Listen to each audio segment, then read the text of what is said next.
We Can See You by Simon Kernick. Read by Richard Goulding.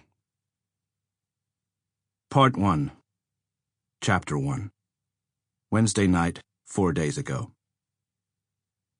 Even the most perfect life can shatter in seconds. And Brooke Connor's nightmare began approximately 2 minutes after she walked through her front door. For some reason, she'd had an ominous feeling in her gut on the drive home, which was an unusual occurrence for her. As a child, she'd been plagued by bad dreams, often recurring ones, and had grown up with a deep, irrational sense of doom that could manifest itself in periods of anxiety, especially when things were going well for her. Brooke had learned, through long practice, to control those bleak, self-destructive thoughts, so she was surprised by the way this one had sneaked up on her. It had been a long day.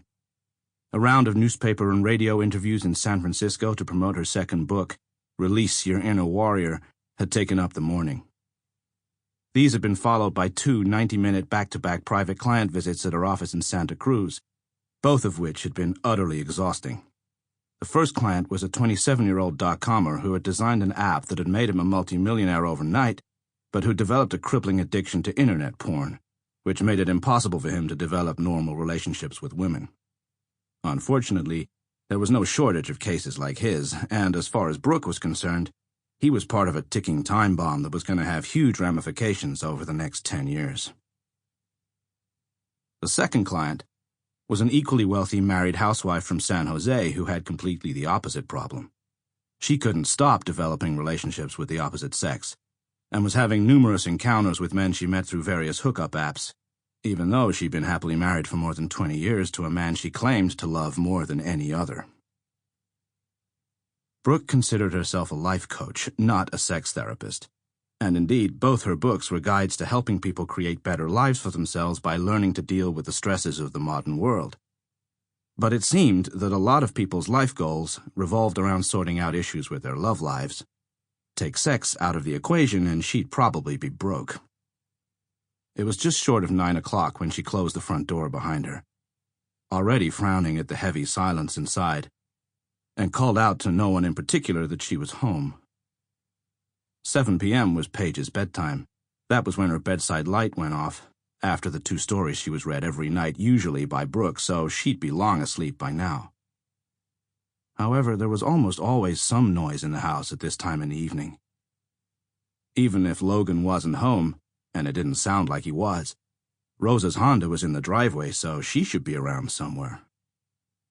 She always kept the TV on in the kitchen, where she liked to sit in the evenings after she'd fixed dinner, trawling through Facebook so that she could find out what all her friends and relatives were up to back home. And Rosa, who was what might best be described as a larger-than-life woman, was incapable of being quiet when she moved about. She banged, she crashed, she grunted with exertion, she cursed in Spanish.